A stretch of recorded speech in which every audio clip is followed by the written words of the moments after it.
ऐसे खिलाड़ी जो पीक में आकर रिटायर हो गए और फैंस तो छोड़ो अपने हेटर्स को भी इमोशनल करके गायब हो गए। लेकिन शुरुआत हम एक ऐसे खिलाड़ी से करेंगे जिसका शायद ही कोई हेटर होगा, क्योंकि ये बंदा इतना काम और कूल था कि लोगों ने आज तक इसके चेहरे पर गुस्सा तक नहीं देखा। पर कहते ना कि हर अच्छे दौर का एक अंत होता है, लेकिन वो अंत इतना जल्दी होगा ये किसी ने नहीं सोचा था। बात न्यूजीलैंड के फॉर्मर कैप्टन और लेजेंडरी बैट्समैन केन विलियमसन की होने वाली है। विलियमसन न्यूजीलैंड क्रिकेट के वो लेजेंड है जिन्होंने अपनी कप्तानी में न्यूजीलैंड को आईसीसी वर्ल्ड टेस्ट चैंपियनशिप जिताई और हर मुश्किल वक्त में टीम को संभाला। लेकिन जब वो 35 साल के थे तो T20 वर्ल्ड कप के बाद उन्होंने कई चौंकाने वाले फैसले लिए। सबसे पहले केन ने 2025 में T20 से रिटायरमेंट ले ली और न्यूजीलैंड क्रिकेट बोर्ड का सेंट्रल कॉन्ट्रैक्ट लेने से भी मना कर दिया और महज 10 महीने यानी कि 12 जून 2026 को इंग्लैंड के खिलाफ टेस्ट मैच के दौरान विलियमसन क्रिकेट के तीनों फॉर्मेट से साइलेंटली रिटायर हो गए। केन महज 35 साल के ही थे और उनका डोमिनेंस आप इस बात से समझ सकते हो कि केन के नाम 19,000 से भी ज्यादा इंटरनेशनल रन्स है, जिसमें 48 सेंचुरीज और 6 तो डबल सेंचुरीज है। इसके साथ ही केन विलियमसन न्यूजीलैंड की ओर से सबसे ज्यादा रन्स बनाने वाले और सेंचुरी लगाने वाले प्लेयर का रिकॉर्ड भी रखते हैं और 2026 की दूसरी सबसे हार्ट ब्रेकिंग रिटायरमेंट थी। और पहली की बात हम नंबर 1 में करेंगे। नंबर 9, अपनों से दुश्मनी और गलत संगत आपको रातों रात बर्बाद कर देती है और यही वजह इस खिलाड़ी के रिटायरमेंट की भी थी, जो कि एक टैलेंटेड फास्ट बॉलर तो था पर सिर्फ 28 साल की एज में उसे रिटायर होना पड़ा। बात पाकिस्तानी फास्ट बॉलर मोहम्मद आमिर की हो रही है, जो कि एक टाइम पर इंडियन बैटर्स की नाक में दम कर चुके थे। इनकी डोमिनेंस क्रिकेट में आप इस बात से समझो कि 2016 के एशिया कप में आमिर ने रोहित और रहाणे को खाता तक नहीं खोलने दिया था और सुरेश रैना को भी 1 रन पर आउट करके इंडिया के 3 विकेट सिर्फ 8 रन पर ही गिरा दिए थे। इतना ही नहीं बल्कि उसके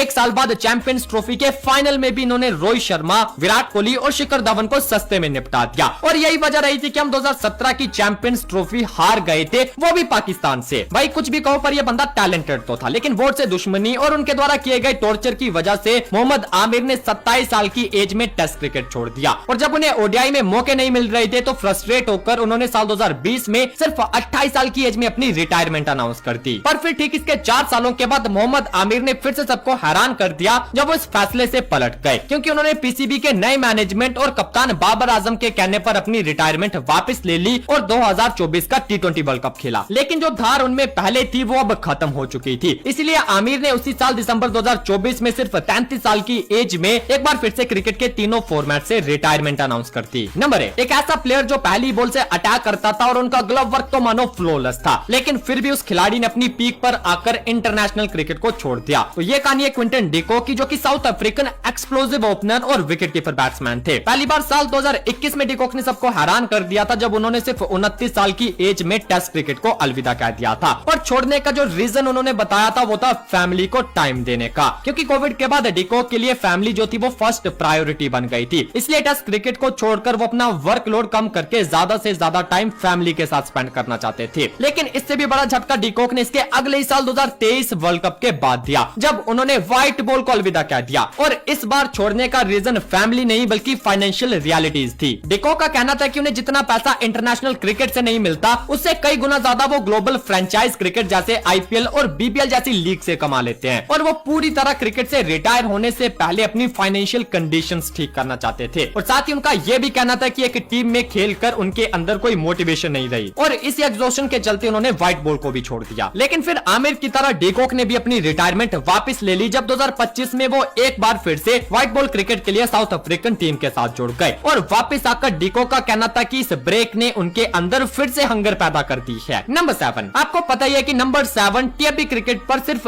एक पर्सन के लिए रिजर्व्ड है। हाँ, थाला फॉर अ रीजन। तो यहाँ भी उनके उस मोमेंट की बात करते हैं जिसने सबके पैरों तले जमीन खिसका दी थी। 12 दिसंबर 2014 में इंडिया और ऑस्ट्रेलिया के बीच मेलबर्न क्रिकेट ग्राउंड पर बॉक्सिंग डे टेस्ट मैच चल रहा था। मैच के लास्ट डे पर धोनी ने अनबीटन 24 रन बनाकर मैच को ड्रॉ करवाया और वो पोस्ट मैच कॉन्फ्रेंस में चले गए। वहां उन्होंने मीडिया से हंसी मजाक किया, गेम पर बातचीत की, पर इस बात का जरा भी हिंट नहीं दिया कि वो आगे क्या करने वाले थे। लेकिन प्रेस कॉन्फ्रेंस के बाद एमएस धोनी जैसे ड्रेसिंग रूम में पहुंचे, उन्होंने सभी प्लेयर्स को बुलाकर एक हडल बनाया और ये कहकर सबको हैरान कर दिया कि वो अभी इसी वक्त टेस्ट क्रिकेट को छोड़ रहे हैं। ये मोमेंट बाकी तो छोड़ो, एमएस धोनी जो कि कभी इमोशन जाहिर नहीं करते उनके लिए भी काफी इमोशनल था, क्योंकि धोनी ने खुद ये कहा है कि वो अपनी जिंदगी में सिर्फ 2 बार रोए हैं। पहला टेस्ट क्रिकेट से रिटायर होते हुए और दूसरा 2019 वर्ल्ड कप के सेमीफाइनल के बाद। एमएस के डिसीजन के बाद बीसीसीआई ने भी उन्हें रिक्वेस्ट किया कि वो अगले मैच के लिए रुक जाएं ताकि उन्हें फेयरवेल दी जा सके, लेकिन एमएस ने ऑलरेडी अपना डिसीजन फाइनल कर लिया था और सिर्फ 33 साल की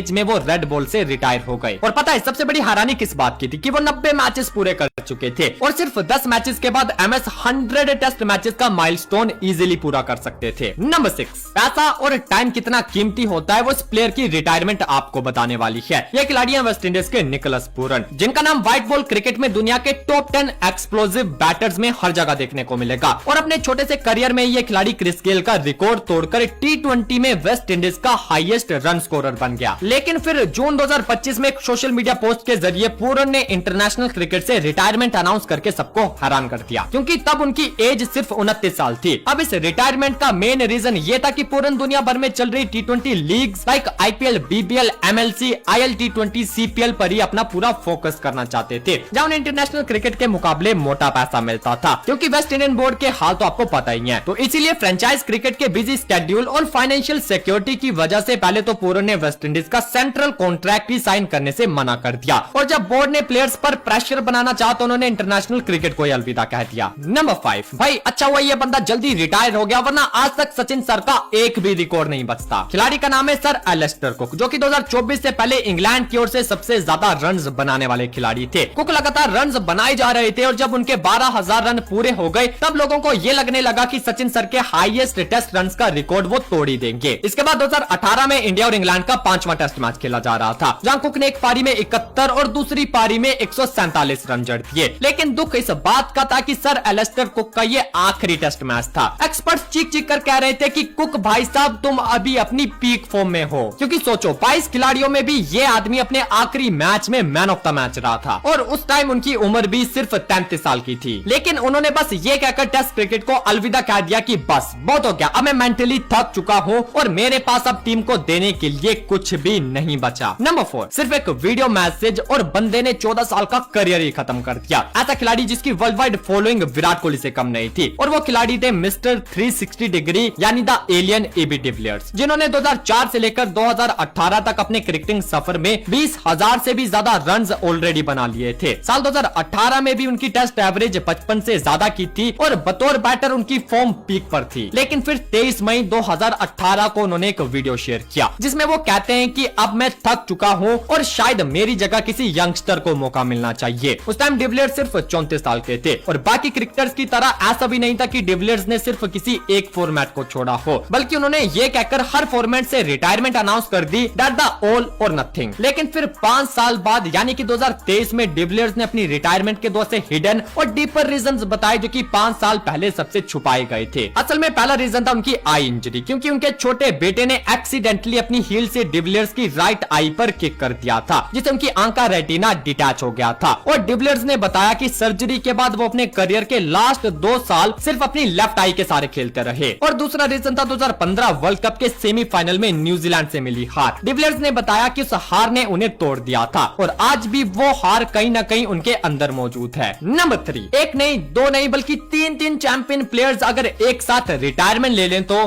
बुरा लगता है भाई, आप लोग भी जानते हो। हाँ भाई, उस दिन दिल, दिमाग, किडनी हर जगह से हमें भी बुरा लग रहा था, क्योंकि ये 3 प्लेयर सिर्फ प्लेयर नहीं बल्कि हमारी जनरेशन के इमोशंस थे और लाइफ का वो हिस्सा बन चुके थे कि अगर किसी मैच में ये तीनों ना दिखे तो मैच अधूरा सा लगता था। समझ तो आप गए होंगे, लेकिन फिर भी मैं आपको बता देता हूँ कि बात विराट कोहली, रोहित शर्मा और रविंद्र जडेजा की हो रही है, जिन्होंने एक साथ T20 वर्ल्ड कप जीतते ही अपनी रिटायरमेंट अनाउंस कर दी थी। ये मोमेंट साजिश की तरह लग रहा था, क्योंकि हमारे ये तीनों स्टार्स बैट और बॉल से आग उगल रहे थे। फॉर्म तो इनके पास हमेशा रहती ही थी, लेकिन इनके क्लासी शॉट्स, कैप्टेंसी, बॉलिंग और फील्डिंग भी टॉप क्लास की थी। भाई सच बताऊं तो 2023 वर्ल्ड कप के फाइनल के बाद इंडियन क्रिकेट के लिए ये एक और ब्लैक डे था। ऊपर से रोहित और कोहली ने टेस्ट क्रिकेट भी छोड़ दिया, जिसके बाद अब फैंस को बस ओडीआईज का इंतजार रहता है, जो कि साला आते ही 6 महीने में एक बार है। नंबर 2, अब हम बात करेंगे इस साल की सबसे बड़ी और शॉकिंग रिटायरमेंट की, जो कि हाल ही में बेन स्टोक्स की तरफ से आई है। हर कोई जानता है कि स्टोक्स वैसे तो दुनिया के बेस्ट ऑलराउंडर्स में से एक हैं, लेकिन बात जब टेस्ट क्रिकेट की आती है तो उसमें उनका कोई मुकाबला नहीं। फिर चाहे बैटिंग हो, बॉलिंग हो या फिर एज अ कैप्टन स्ट्रेटेजीज बनाना, किसी न किसी डिपार्टमेंट में ये बंदा हर मैच में अपनी स्टैम्प छोड़कर जाता है। और बंदे ने ऐसी टफ पिचेस पर और इम्पॉसिबल स्कोर्स चेस किए हैं, जिसकी वजह से इन्हें टेस्ट क्रिकेट का अल्टीमेट वॉरियर कहा जाता है, और साथ इन्हें 6 हिटिंग किंग भी कहा जाता है, क्योंकि टेस्ट क्रिकेट में सबसे ज्यादा छक्के मारने का रिकॉर्ड भी इन्हीं के नाम है। लेकिन 2026 में जब इंग्लैंड और न्यूजीलैंड की टेस्ट सीरीज चल रही थी तो उस दौरान बेन स्टोक्स को नाइट क्लब में हुई कंट्रोवर्सी की वजह से ईसीबी ने एक मैच के लिए ड्रॉप कर दिया था। बस वहीं से ये स्पेकुलेशन आने लगी कि हो सकता है कि इसके बाद स्टोक्स अपनी कप्तानी छोड़ दे, लेकिन होता इससे भी बुरा है क्योंकि सीरीज के आखिरी मैच के दौरान स्टोक्स ने अपनी रिटायरमेंट अनाउंस कर दी और सिर्फ 35 की एज में ये लेजेंड हमें कई गोल्डन मोमेंट्स देकर टेस्ट क्रिकेट को अलविदा कह गया। नंबर 1, बेन स्टोक्स की रिटायरमेंट तो आपने देख ली, लेकिन अगर आपने बेन स्टोक्स की ये हिस्टोरिक इनिंग नहीं देखी तो आपका क्रिकेट देखना बेकार है।